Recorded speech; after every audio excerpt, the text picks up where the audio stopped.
iPod mulya sente za iPod bawasente kale basebo ne banyawufa abalya sente za iPod twazigobye banange sente ezi distributing ba parliament siza Museveni ng'omuntu so aba iPod twabagamba era nga betwagamba wetuze tugamba abantu abalala bonna era tuli basanyufu teba iPod batuuliriza ne batatawana kumala sente zaabwe in any case baade bakwesa nnyo iPod okulimba abantu nti tukolagana ne Museveni munajjukira nti ne bakaleekezi ba Museveni baade nga bagamba iPod mulya sente za iPod bawasente kale basebo ne banyawufa abalya sente za iPod twazigobye naye ne tugigoba mwebale nnyo mwe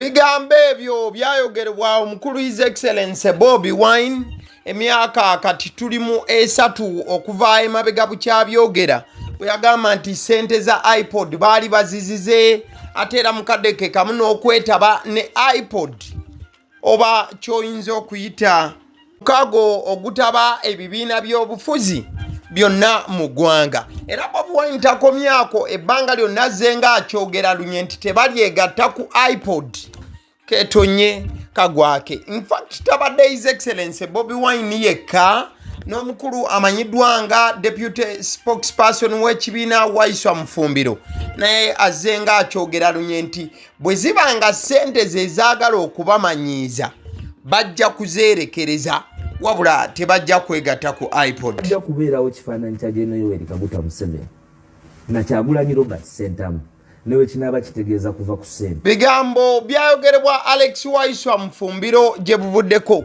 ng'agamba nti bwe zibanga ssente ze zijja okubamanyiiza oba ki afazaali bazivaako ne bateegatta ku iPod oba omukago guno ogutaba ebibiina by'obufuzi wabula akabanga we kagenda kayita mpola mpola gye buvuddeko ebbanga siddene nnyo nnyini ddala His Excellency Bobi Wine n'akyusaamuko katono n'agamba nti okwogera ne President Museveni basobola okukikola wabula ku tteeka limu kuta basibe bonna bonna bafulume. Museveni waba toyaga twogeraganye naye tetulina buzibu tusobola okutula ne twogera naye embeera ki eteekawo ekyo ng'abantu baffe bonna abaakwatibwa abaasibibwa bavudde mu makomera kuba tebalina musango wakati nga abasibe ba NUP tebannaba kubanga bateebwa abasinga nga kwe kuli ne Alex Waiswa Mufumbiro. His Excellency Bobi Wine bwe tutunula ne tuddako emabega mwaka gwa 2022 teyakoma kubeera ng'agamba nti tebasobola kwegatta ku iPod yakiteeka ne mu buwandiike ng'emu ku statement ezasinga okubeera strong ennyo ku bbaluwa gye yawandiika ye statement gy'olaba ku screen yagamba bw'ati if General Museveni goes ahead to manipulate the law so as to restrict public funding to only political parties in iPod, we shall challenge it, but let it be known that even if all funding is taken away, we shall not bow to the dictates of the military regime. Kyagulanyi Ssentamu Robert. Wano yali agamba nti General Museveni ne waanaakwatakwata mu mateeka n'akendeeza ku nsimbi oba n'ayimiriza ensimbi ezigenda mu bibiina by'obufuzi n'agamba nti olina kubeera mu iPod mwokka okusobola okubeera nga ofuna ensimbi. Eno ebbaluwa no Bobi Wine yagiwandiika ng'ennaku z'omwezi 18 February 2022 n'agamba Bobi Wine mu bbaluwa eno yali agamba nti singa President Museveni akeera n'akozesa amateeka n'agakwatako n'agamba nti ensimbi ezigenda mu bibiina by'obufuzi baziwa abo bokka abali mu iPod. Bobi Wine yagamba nti bali mu challenginga wabula ayagala abantu bakimanye nti essente ne bwe ziribanga zitwaliddwa zonna tebalivunama era tebalyegatta ku mujiji guno oba regimu eno. Kankuyitire mu bbaluwa eno mu bujjuvu eyawandiikibwa Bobi Wine ng'akakasa ebitundu 10 ku kinne waakyo nti tebalyegatta ku iPod kachibechi oba kachibechitya egamba bweti statement on propaganda about Ipod funding etegeeza nti baali bawandika ebbaluwa nga baanukula propaganda oba ebigambo ebyali bitandise okwogerebwa ku kibiina ki National Unity Platform wano na wali ku nsimbi eza Ipod. The National Unity Platform would like to reiterate once again that it is not part of the Ipod arrangement and has never received any funding or support from that platform. The party is funded by its elected members of parliament, donations and disbursements allocated by parliament to all political parties with representation in parliament. Kati wanonga agamba nti NUP eyagala okutegeeza abantu nti teri kitundu ku Ipod era nti tefunangako ssente zonna kuva mu Ipod era nga wano yali agamba nti NUP ssente zaayo ezijja mu babaka ba parliament n'ezijja mu misaala ez'enjawulo nga bwe kirambikibwa parliament era mukadde ke kamu n'obuvujjirizi oba ziyite donations. Kati Bob Wine agamba nti for clarity, section 14A of the Political Parties and Organization Act, government shall contribute funds or other public resources towards the activities of political parties or organization represented in parliament. Nti government wano Bob Wine yalaga etteeka eriraga nti government erina okuwaayo ssente eri ebibiina by'obufuzi ebivuganya gavumenti nga bwe kiragibwa mu parliamenti. Bob Wine mu baluwa eno yagattako subsection C. In respect of normal day-to-day activities, funding shall be based on the numerical strength of each political party or organization in parliament. Nti okusinziira ku ssemateeka ekibiina ky'ebyobufuzi kiweebwa ssente okusinziira ku babaka be kiina mu parliament. Bob Wine yagattako nti these are funds allocated by parliament, dispersed from the consolidated fund and duly accounted for. It is not Museveni's money. Ono Bob Wine agamba nti ze zino ssente eziweebwa NUP ziri mu mateeka, parliament ezimanyi era yeziyisa. Kati Bob Wine mu bbaluwa eno mu 222 yali agamba nti mulekeraawo ogamba nti zino ssente za Museveni, zino ssente za muwuwa musolo era parliament yeziyisa neziwa NUP n'ebibiina ebirala ebivuganya gavumenti eno eriko. The regime and its tools have always tried to cluster this funding as the Ipod money, which they know is false. Ipod is a loose arrangement with no basis in the laws of Uganda. Like we said recently, it has been hijacked by Museveni to enforce his despotic will.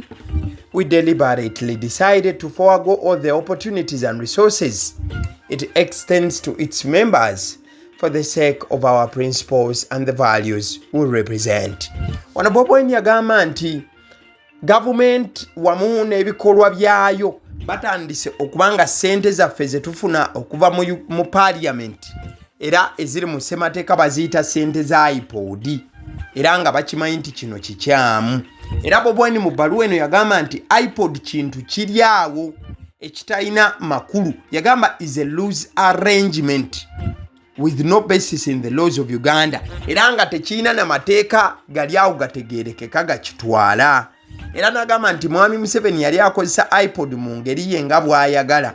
Era Bob Wine n'agamba nti bo baasalawo obutakkiriza kintu kyonna okuva mu Ipod. Kugambye ebbaluwa Bob Wine yagiwandika mu 222. Agamba nti no wonder last week General Museveni met with the Secretary Generals of different parties and plotted how to stop NUP from getting this funding. The way he has frustrated us in all other ways, General Museveni stated that the law should be amended so that only political parties which are Ipod should be entitled to public funds.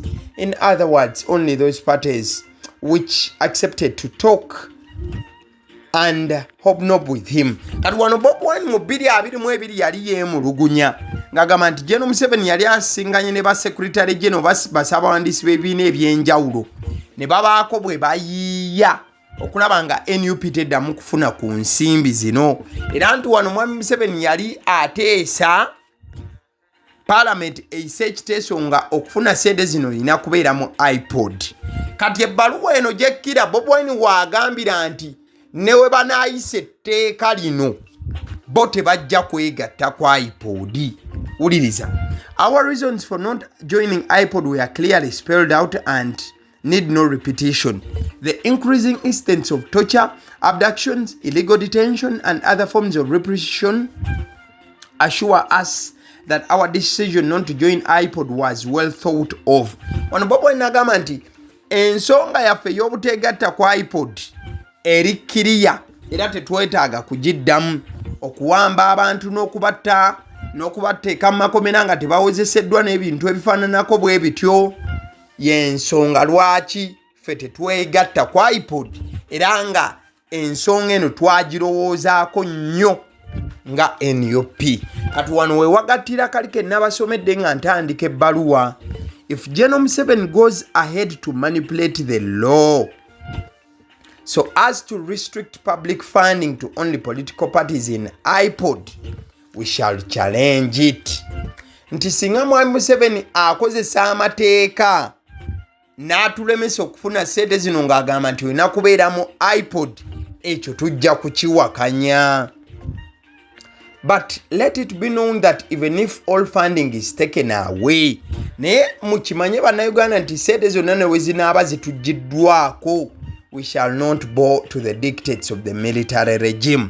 Tetujja kuvunnama kulwa bwa dictator no government eno ey'ekinnamagye. Eyo baluwa yawandiikibwa His Excellency Bobi Wine mu 2022 ng'alambika bannayuganda ku ki Ipod kyeri n'okubagamba nti ye tebalyegatta ku Ipod ne bwe balikeera nga bakyusizza amateeka ng'okufuna ensimbi olina kubanga oyingira Ipod. Kati wakati nga NUP yakkiriza okwegatta ku Ipod n'ebiringa ebyo, n'omukulu Joel Ssenyonyi ebbanga lyonna abadde si musanyufu na kya NUP kwegatta ku Ipod era abadde nga yeebuuza ebibuuzo bingi. Ne we baayisa etteeka gye buvuddeko yabuuza nti memorandum of understanding eyo gye tulina okusayininga MOU biki ebyo ebirigirimu bye batatugamba. Within the law to say that we are now members of Ipod. That's why we are saying, can we know what are you guys doing? Where are those regulations? Honorable Mao, you're very busy running around saying too many things. You're not busy doing your job as Minister of Justice. Where are the regulations that are meant to put the amended law into effect? We want to look at them because those regulations affect us now that we were conscripted into Ipod, and that's why we have been saying, can we see what do those regulations look like? Those MOUs people are signing, can we see what do they look like? Because you will pass regulations and other things which affect us as members, and we don't know what's there. So we want to see them now that we were conscripted within the law. And even more importantly, National Consultative Forum has been holding many meetings. We have the Vice Chairperson, Council Benjamin Katana.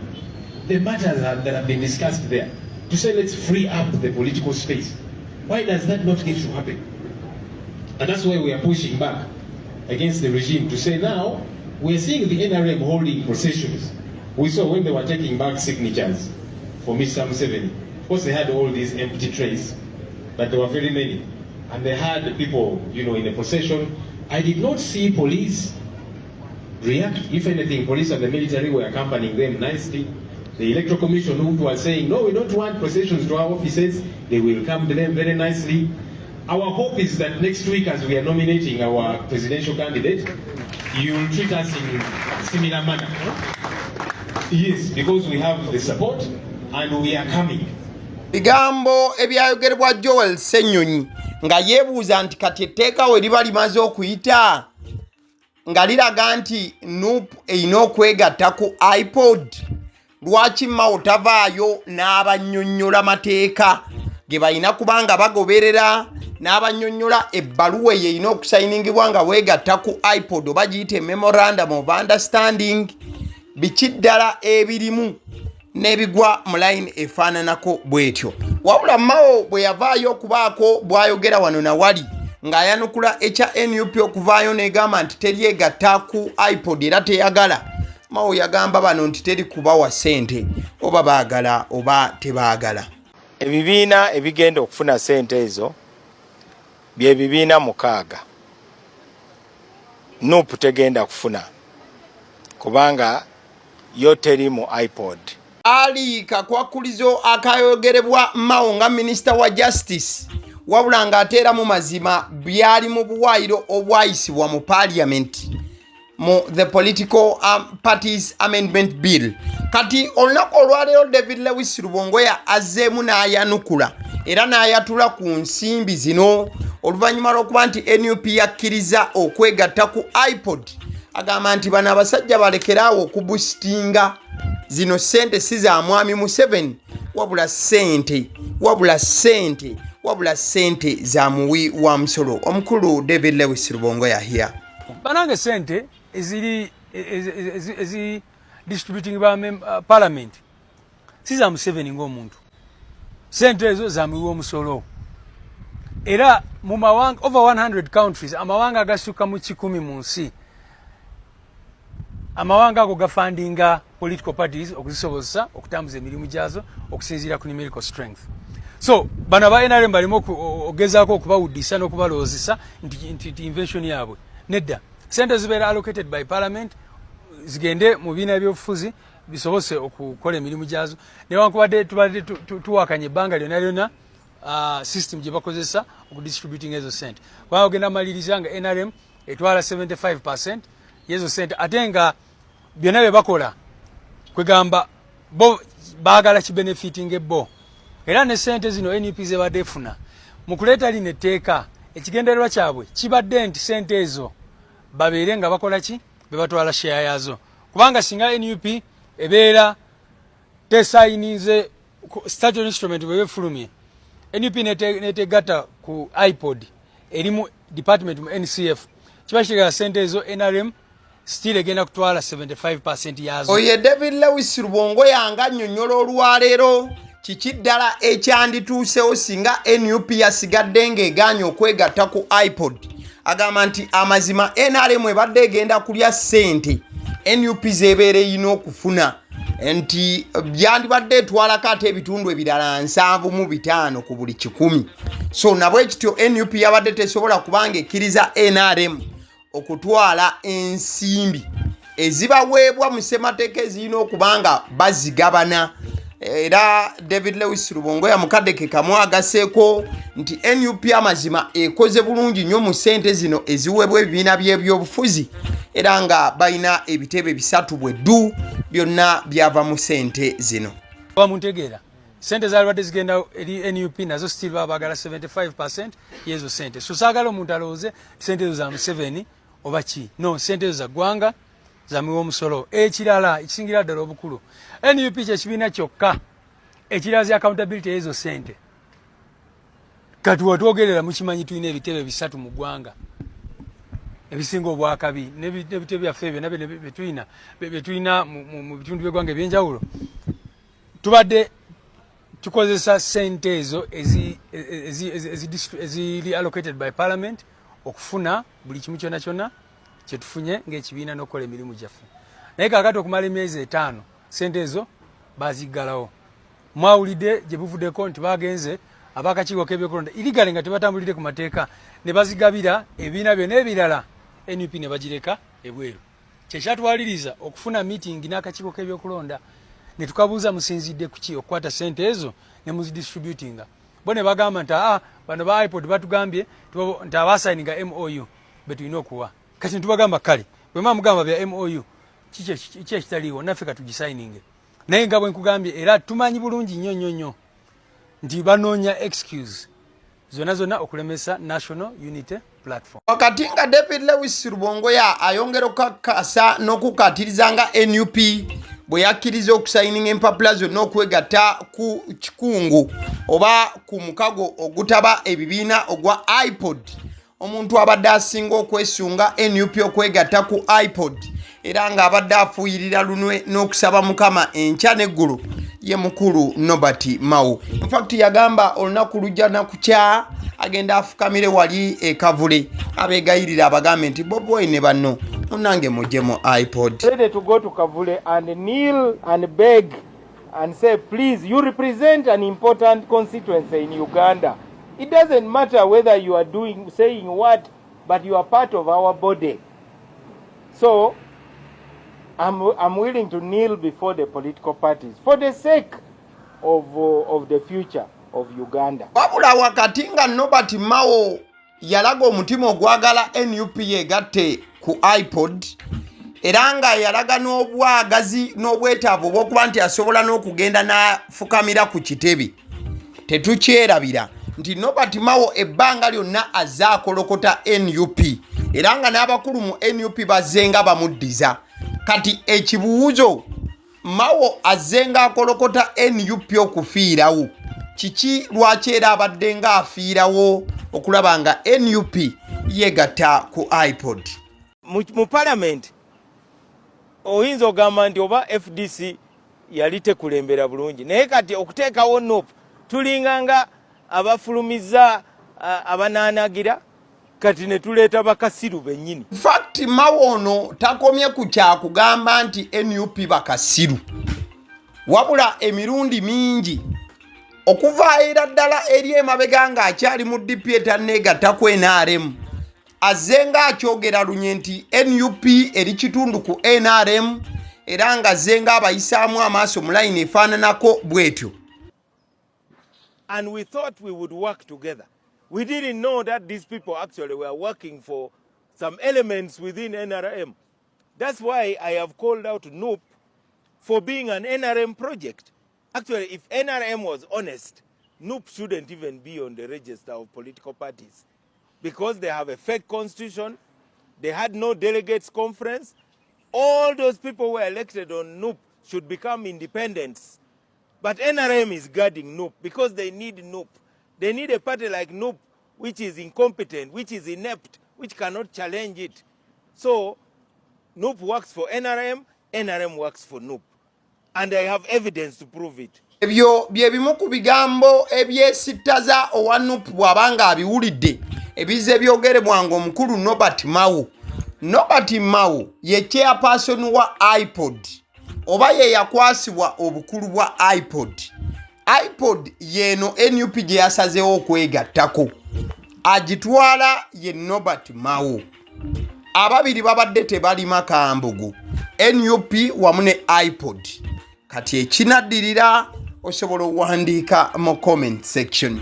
As we are winding up with this video, katugendeko ew'omukulu Joel Ssenyonyi olunaku olwaleero abadde ayogera ku mukyala Betty Kamya eyafiiriddwa ekifo oba contract ye eyaweddeko wabula n'atayongerebwa contract ndala okubeera omukulembeze oba okubeera kaliisoliiso wa gavumenti oba kiyite aigigi. Wabula agambye nti Betty Kamya ono ebitabo bibadde bitono bw'ogeraageranya n'omuntu omupya Hajat eyaweereddwa ekifo kino. The Inspector General of Government and the deputies came to an end in September, and so there was need for renewal, obviously. The outgoing IGG did not get her mandate renewed, the Honorable Betty Kamya. The deputies have got their mandates renewed by the appointing authority, and that's why they had to come for this vetting anyway. Look, when you look at the CV of Lady Justice Aisha Naluze, she's qualified. She knows what to do. In fact, for what she might even be, she's more qualified than the Honorable Betty Kamya because she's a lawyer, you know, numerous years of experience. She served as a prosecutor, as a judge, and so on and so forth. So she knows what to do in as far as the law is concerned, which is much better than Honorable Betty Kamya, who is a politician. Because Joel Ssenyonyi ng'ayogera ku Betty Kamya ng'agamba nti abadde munnabyabufuzi kati ke balonze at least omulamuzi Aisha Naluze osanga wandibaawoko enjawulo. Wabula ate era mukadde ke kamu ng'ayogera bino byonna yeetemye engalike n'agamba nti naye owaaye nedda ofiisi eno eyaweereddwa Aisha Naluze omulamuzi eyaddidde Betty Kamya mu bigere ofiisi nnungi wabula kizibu nnyo omuntu okubeeramu n'akola ebyo ebigwanidde. Era n'ayogera ku Justice Irene Mulyagonje yaliko aigigi eyagamba nti osanga abantu abamu bakumibwa President Museveni naddala nga ayogera ku bantu ab'enguzi mu line efaananako bwetyo. Soka owulirize Joel Ssenyonyi. Because you see, when you come as a politician, you think you're there at times. That's what the thinking is. You're there to do politics as opposed to doing the work you ought to do. But here is the critical point. Regardless who you put in that office, even if you put Lady Justice Aisha Naluze, who is well qualified, even if you get somebody who is more qualified than her, not much is going to happen. Because as is expected by the Constitution for that office to be independent, it is not. Everybody knows that reality, you know. Justice Irene Mulyagonje, when she was still IGG, she spoke to the media and said, whenever I go after the big fish who are stealing taxpayers' money, I find them hiding behind the president. So they are powerful, they are untouchable. Honorable Betty Kamya was told by Mr. Museveni, don't go so much after these corrupt people with the lifestyle audit. Otherwise, they will now begin investing the loot elsewhere. At least they are now investing the loot here. So leave them alone. That's the attitude of their appointing authority. That's the attitude of somebody who superintends over them. So you don't expect that office to be independent, regardless who you put there. Even when they know the law, they know what to do and so on. If they attempt to go after some particular people and the powers that we don't want them touched, they will tell them, watch out. No, Joel Ssenyonyi waweeredde amagezi. N'agamba nti ekituufu ekyetaaga okukolebwa si kyakuba nti nno balonze omuntu ow'amaanyi nnyo nnyini ddala nga Judge Aisha Naluze, wabula ekikulu kyakubeera nti institution ziteekebwamu amaanyi ne ziba nga zisobola okweyimiriranga zo. Kwegamba nti nga ofiisi ya kaliisoliiso eyo bw'ogiraba naaba nga kaliisoliiso wa gavumenti ayina amaanyi gonna okukwata buli mukozi wa kikolobero n'omuli w'enguzi. Mukadde ke kamu agambye nti naye kati we twogerera eggwanga lyayebaayeba, ayogedde ne paaliyamenti yennyini mwava era nga ye leader of opposition, n'agamba nti kebeere paaliyamenti eri compromised olw'ensonga nti President Museveni wayagalidde asobola okubaako order gy'atowa ng'agiwa speaker, era speaker n'agiyisaamu okusinziira ku Joel Ssenyonyi. Leave this one alone. And that's what has always happened. And that's what will happen.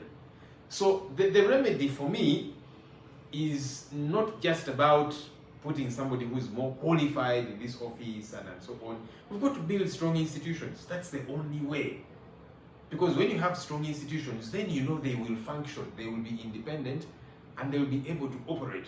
But this government has successfully run down pretty much all institutions. You have a parliament, which is the third arm of government, which is supposed to be independent. But the speaker tells you, for me, when the president tells me to jump, I ask how high. I don't ask why should I jump. That's the kind of parliament you have. You have a judiciary where many times the state roughshods over judicial officers. Many of them fear to even handle political cases because the fellow will say, this person deserves to be granted bail. But then there are calls coming through to say, don't grant them bail. That's the challenge that we have today. It is very systemic. It is a leadership crisis. So don't expect, realistically, don't expect Lady Justice. That is Joel Ssenyonyi, the leader of opposition, honorable. Ngayogera ku appointment ya Justice Aisha Naluze eyaze mu kifo kya Betty Olive Namisango Kamya. Abadde aigigi the outgoing and the incoming. Njagala kutegeeza ku bannaffe aba Honey Bites. Byakulya by'abaana ogenda mukyalira ali ku ssomero. Kubira Honey Bites ku 0709787508. Obagambe nti njagala ku package ey'omwana ali ku ssomero. Ebyokulya byasobola owangaala nabyo ku ssomero. Yogera ku daddies, bagia, yogera ku cupcakes, decorated donuts. Mukwano gwange binyeebwa menyeki ndekeki. Nkateke kamu kutegeeza ku Alson Painters UG. Bano basiizi ba langi. Alson Painters bagamba nti omaliriza okuzimba kati otuuse ku ssa erisiiga langi. Omulimu gubawe. bagenda kukolera ebintu ebirungi ate gwajja no balikomendingira banno abalala bagambe nti Alson Painters ekintu ky'okusiiga langi tik bakitegeera bakuguka era nga biibo abaakakasibwa. So that is it. Njagala kutegeeza eddoboozi erituula emabega w'omuzindaalo each and every day. Siddala yenze abasiddi omusunsuzi nabwe ekito kyolina okukola kyangu nnyo mukwano gwange kyakubeera nti olikinga video eno at the same time commentinga sharingira mikwano gyo ate era subscribinga boba obadde tokikolanga. Thank you webale nnyo.